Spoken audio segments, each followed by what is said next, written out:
Everybody, it's Mrs. Castile, and let's learn how we can take good notes. Especially during remote learning, you need to take good notes.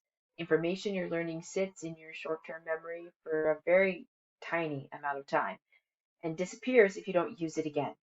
So, when you're sitting around, oh, cool, there's a bird outside. Okay, you get the idea. By the time you're distracted, that information is gone. You have to start over again. Moving something to your long-term memory takes work. Repeated work. Si quieres aprender otra lengua, tiene que practicar cada día.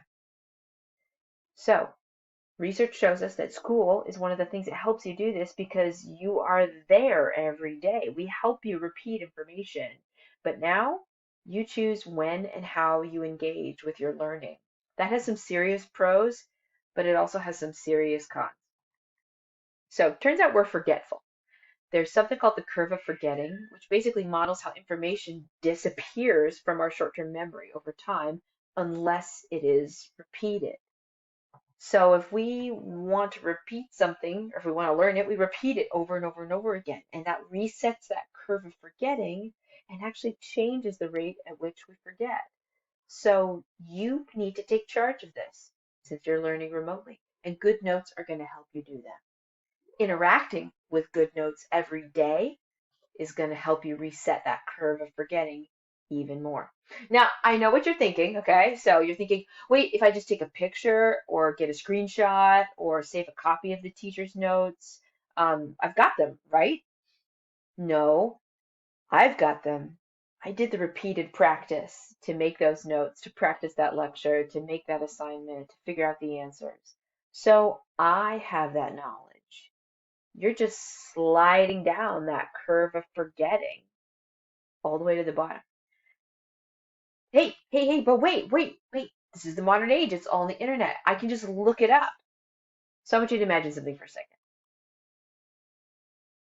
You go on your first date with the one, capital T for the and capital O for one, right? And I mean, it is great. And you know the one is really into you and you're like, oh my gosh. So you ask the one out for a second date and the one says yes. Yes. So there you are with your heart pounding and the sound of destiny ringing in your ears. You arrive at your second date, look deeply into the eyes of the one, and then go, dude, what's your name again? Hang on, let me look through my text. I know I've got it in here somewhere. That's so funny. Wait, I know I've got it. I know I've got your name in here somewhere, the one. The word student comes from Latin and basically means one who painstakingly applies oneself. There's no sit and get if you want to learn. Just repeated, painstaking application by you. So, Cornell Notes. You've seen it before, you've done it before. Some of you are professionals at it. If you don't have a way to take notes, pick this way. If you don't care, do it this way. If you have a way you like taking notes, I'd recommend you try this and then you can let me know if that's not going to work for you.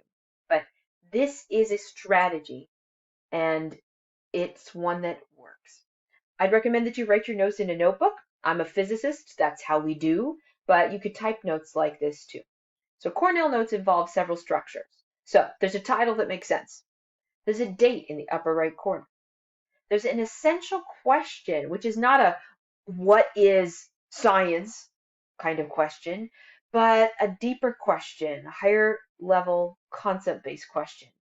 So at the end of taking your notes, you should be able to answer this essential question. There's a place for the body of your notes, and then at the very end, you write a summary where you answer the essential question using specific examples and evidence from your notes. A summary is a paragraph, so it's at least 2 sentences, probably not more than 6. And if somebody asks you, hey, what did you learn today? Your summary is exactly the answer to that question. The main body of your notes is divided further.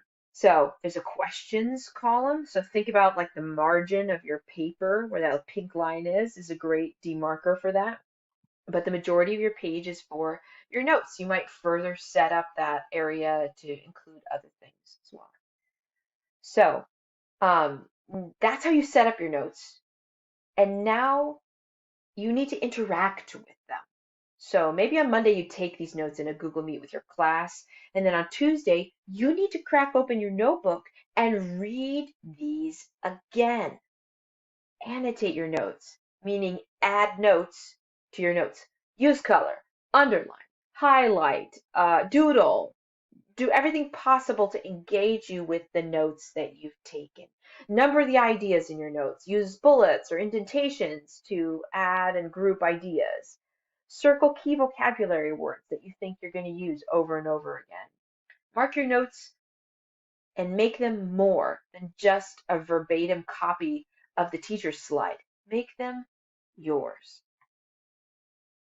The questions column isn't for questions about things that you don't know or don't understand.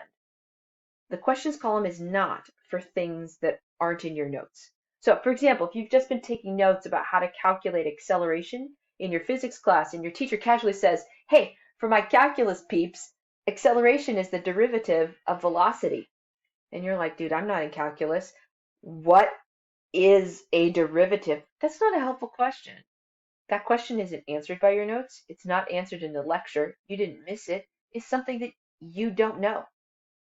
You can't answer that question with the notes that you've taken. Your question column is for writing questions about your notes for you to study.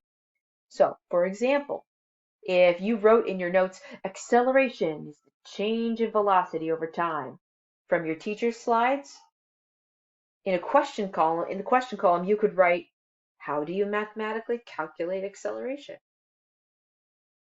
It's a study question, and it can be answered by the notes that are right beside it. You can even write your notes once you've got your notes all set up in your notebook like this, and you can fold your note sheet then when you're looking at it and ask yourself the questions you've written as a study guide, and then go, okay, wait, what's the answer? Oh, I can check in my notes. All right, what's my next question I wrote? All right, I can look and see what my answer is. Good questions are hard to write, and they're more than just factual recall. What is acceleration? What is velocity? Okay, good. You can look those things up. You're absolutely right. In time, repeating those will put those into your memory. But really good questions ask you to stretch. They ask you to apply your knowledge in a new way. They ask you to remember what something actually means, not just remember that you've heard that word before. So use Costa's questions. These are prompts that will help you structure your questions, and try to write level 2 questions or level 3 questions about your notes. Think about that example where we are defining acceleration. Think about how deep this level 3 question is.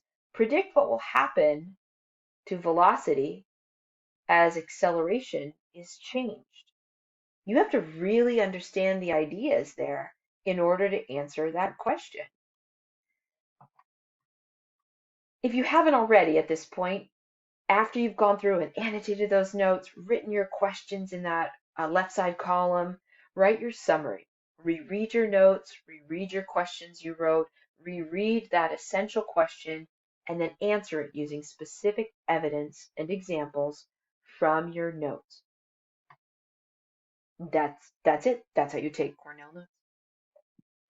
So finally, while we're remote learning, you will have questions that you need answered by your teacher or by a classmate. In school, you would just lean over to your lab partner and ask them a question, or you'd raise your hand to get some immediate support from your teacher. But now there's a time delay. We're doing a lot of things asynchronously, like this video. You're watching this video on your own time, and then you and I will interact at a later time. So you might take your notes on Tuesday, go through and annotate and interact with your notes on Wednesday, and not get a chance to talk to your teacher about something you missed until Thursday or even the next Tuesday. So you do need to come up with a strategy for temporary questions that you have. So for temporary problems, I recommend a temporary solution. If you've got Post-it notes or note cards, use them. Go ahead and jot down a question that you have for your teacher on a Post-it note. Do one question per note. That way, when you sit down in your Google Meet, or you sit down to craft an email, or you sit down to post some comments on Canvas, you have a very explicit set of reminders about what facts you need to know. Use the reminders app on your phone, or find a reminders app that you like.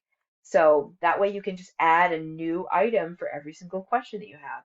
Plus, it feels really good to pull up and show the completed items on a digital list and realize just how much you've learned after you've worked hard to get those questions answered. So the last thing is be proactive. Send your teacher a message on Canvas. Post a comment or a question in a discussion on Canvas. Add a comment to an assignment in Canvas so you can get some one-on-one feedback from your teacher. Painstakingly apply yourself to your learning, and that's the superpower that a student has. So I've linked the slides that I've used in the description in the doobly-doo for this video. I've given you some templates for Costas questions for different subject areas, as well as like a big whole thing about different types of questioning. I also made a Cornell Notes template that you can use if you are somebody who wants to type and keep digital notes. Again, don't forget, if you take digital notes, to go back in and interact with them later. It's easy to have paper and a notebook because you have to touch it with your hands. If you're going to do things digitally, you have to make yourself go in, find that data, and interact with that data. Like actually remembering the name of the one on your second date, there's value in remembering knowledge. More than ever, you need to take charge of helping the information that you encounter get into your memory. So take good notes, interact with those notes, and together we will learn. You can do it. Keep on learning.